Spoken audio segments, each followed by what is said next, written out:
जय गुरु जी। संगत जी, जय गुरु जी। गुरु जी महाराज के श्री चरणों में कोटि कोटि प्रणाम एवं प्यारी प्यारी संगत को जय गुरु जी। संगत जी, सत्संग को स्टार्ट करने से पहले मैं बताऊं कि सत्संग के अंत में मैं गुरु जी के 2 वचनों का वर्णन करूंगी, इसलिए सत्संग पूरा सुने और अंत तक सुने। जय गुरु जी। गुरु को मानने में बहुत फ़र्क होता है और गुरु को मानना और गुरु को मानने में बहुत फ़र्क है। गुरु या हमारे बड़े बुजुर्ग हमें कोई बात समझाते हैं तो हम उसे बात को गंभीरता से मानना चाहिए।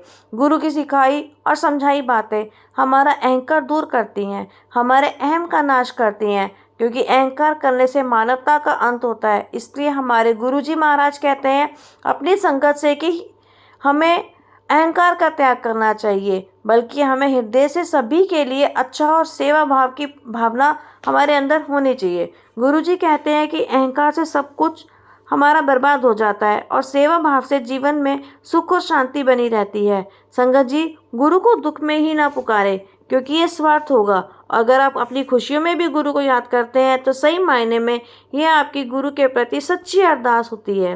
संगत जी, अगर सच्चे मन से आप गुरु की अरदास करते हैं तो वो अरदास परमात्मा ज़रूर सुनता है। इसलिए संगत जी, किसी भी कंडीशन में रहिए, लेकिन गुरु की अरदास करना कभी मत भूलिए। अरदास में अपार शक्ति होती है। रोज़ अरदास किया करें। मेरे सद्गुरु जी, तेरे हर पल का शुक्राना, हर श्वास का शुक्राना, मेरा हाथ थामने का शुक्राना, मेरे सिर पर हाथ रखने का शुक्राना, हमें हर दुख से बचाने का शुक्राना, मेरे अंग संग रहने का शुक्राना और अपना बनाने का शुक्राना। जब समस्या भारी हो और आपकी ताकत उसके लिए काफ़ी ना हो तो परेशान मत होना, क्योंकि जहाँ हमारी ताकत ख़त्म होती है वहाँ से गुरु की रहमत शुरू होती है। इसलिए सत्संग जी, गुरु से दोनों बेला हमें अरदास करनी चाहिए और गुरु की अपार कृपा प्राप्त करिए। संगत जी, आप ऐसा कोई पाप कर्म मत करिए जिससे हमें चौरासियों के चक्कर में पड़े। गुरुजी से एक ने पूछा कि जब मृत्यु होती है, सभी की होनी है, तो हम सत्संग, अरदास, भजन, सेवा, सिमरन क्यों करें? जो मनुष्य मौज मस्ती करता है, मृत्यु तो उसकी भी होती है। गुरुजी ने कहा, बिल्ली जब चूहे को पकड़ती है तो दांत से पकड़कर उसे मारकर खा जाती है, लेकिन उन्हीं दांतों से जब अपने बच्चों को पकड़ती है तो उसे मारती नहीं है, बहुत ही नाजुक तरीके से एक जगह से दूसरी जगह पहुंचा देती है।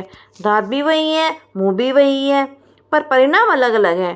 ठीक उसी प्रकार मृत्यु भी सभी की होगी, पर किसी की प्रभु के धाम में और दूसरा चक्कर में। इसलिए मनुष्य को अपने कर्मों पर ध्यान देना चाहिए। हमारे अच्छे कर्म हमें अपने गुरु की अरदास करने से प्राप्त होंगे।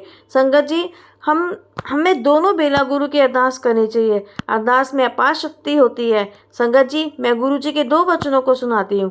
गुरु जी का एक वचन गुरु जी की हमेशा इस देवी गत पर रहेंगे। उन्होंने कहा था, मैं हूँ और मैं हमेशा रहूँगा, मेरा कोई बारिश नहीं है, वचन दो। गुरु जी मेरे लिए मेरा परिवार भी संगत जी है और किसी के पास कोई रूहानी शक नहीं है। संगत जी, ये संगत आपको कैसा लगा? और सत्संग सुनाने में अगर मुझसे कोई भूल हुई है, कोई गलती हुई है तो प्लीज़ गुरु जी, संगत जी मुझे माफ़ करिएगा। गुरु जी, संगत जी कमेंट में जय गुरु जी ज़रूर लिखिएगा। चैनल को सब्सक्राइब करिएगा, लाइक करिएगा। जय शुक्राना गुरु जी, जय गुरु जी। ओम नमो शिवाय, शिव जी सदा सहाय। ओम नमो शिवाय, शिव जी सदा सहाय। गुरु जी दी लख लख शुक्राना। मेरे प्यारे गुरु जी, अगर आपको मेरा ये सत्संग पसंद आता है और आप भी ऐसे ही प्यारे प्यारे सत्संग सुनाना चाहते हैं तो आप मेरे दिए गए व्हाट्सएप नंबर पर आप मुझे भेज सकते हैं। और